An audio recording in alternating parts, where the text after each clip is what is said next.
Educadores e educadoras, sob a coordenação do Sindiúti, aprovaram os eixos da luta para 2019 e votaram a comissão eleitoral que vai coordenar os trabalhos das eleições do sindicato. Eles se reuniram no último dia 9 de março durante o primeiro Conselho Geral Eleitoral e a primeira Assembleia Estadual deste ano em Belo Horizonte. Ao abrir os trabalhos, os diretores estaduais Feliciana Saldanha, coordenadora do Departamento de Formação Política, Pedagógica e Sindical, Lecioni Pereira Pinto, coordenadora do Departamento Jurídico, e Fábio Garrido, coordenador da subsede de Ouro Preto e também diretor estadual, deram boas-vindas aos presentes e contextualizaram os principais desafios do momento. Fábio Garrido fez uma análise da conjuntura, em que falou das dificuldades pelas quais passa o capitalismo em âmbito mundial.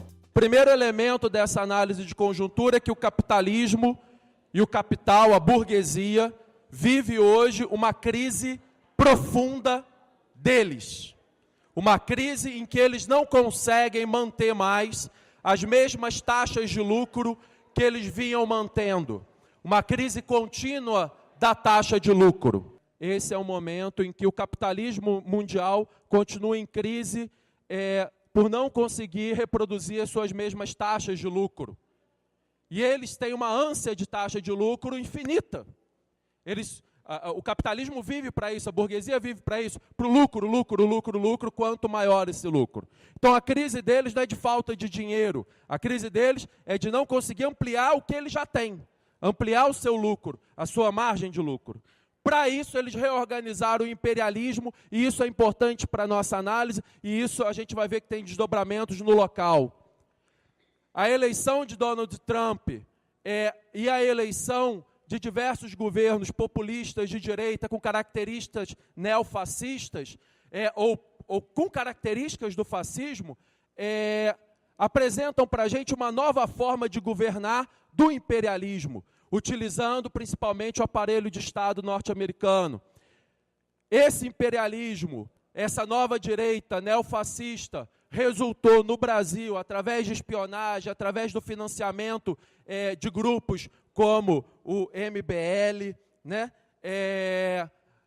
Através do financiamento dessa nova direita neofascista, resultou no golpe de 2016, resultou na utilização da Lava Jato como instrumento de desequilíbrio político do país, resultou na prisão do Lula e resultou na eleição de Jair Bolsonaro. Na mesma linha de Bolsonaro, o governador Romeu Zema, em Minas Gerais, com a sua reforma administrativa, vem atacando os servidores e os serviços públicos, disse Fábio Garrido. O Zema, ele tem o mesmo modus operandi do Bolsonaro, ele propõe o retorno do choque de gestão do período Aécio Neves e Anastasia, ele manipula os dados do quadrimestre do orçamento do ano passado para jogar o Estado na lei de responsabilidade fiscal.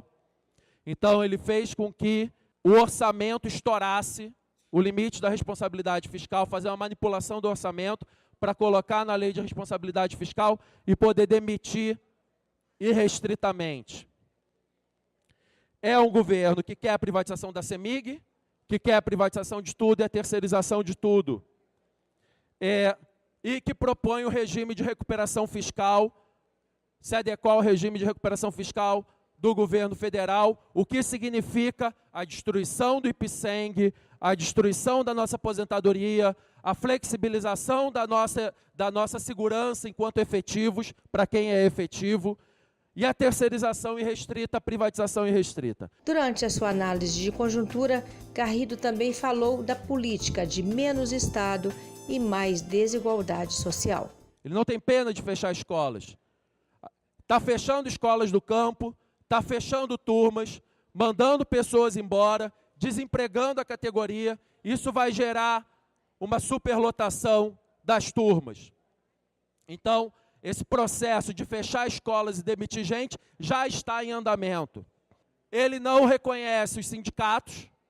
Então, a gente já apresentou desde o final do ano passado na equipe de transição e agora no início do ano, demanda para reunir com a Secretaria de Educação. A Secretaria de Educação reúne com todo mundo, mas não reúne com o sindicato, de forma proposital, para não reconhecer os sindicatos, Então, nosso eixo é a luta contra a reforma da Previdência e em defesa da escola pública, autônoma e democrática.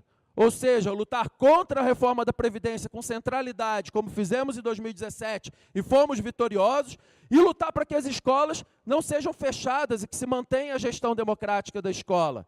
A gente tem que ampliar o nosso leque de alianças. Então, espaços como o Fórum Popular de Educação, espaços como a Frente Brasil Popular, eles têm que se manter, eles ganham centralidade. A gente tem que ir nas câmaras municipais discutir a reforma da Previdência e comprometer que as câmaras municipais lutem contra a reforma da Previdência ou se posicionem contra a reforma da Previdência também. Ampliar ao máximo o nosso leque de alianças.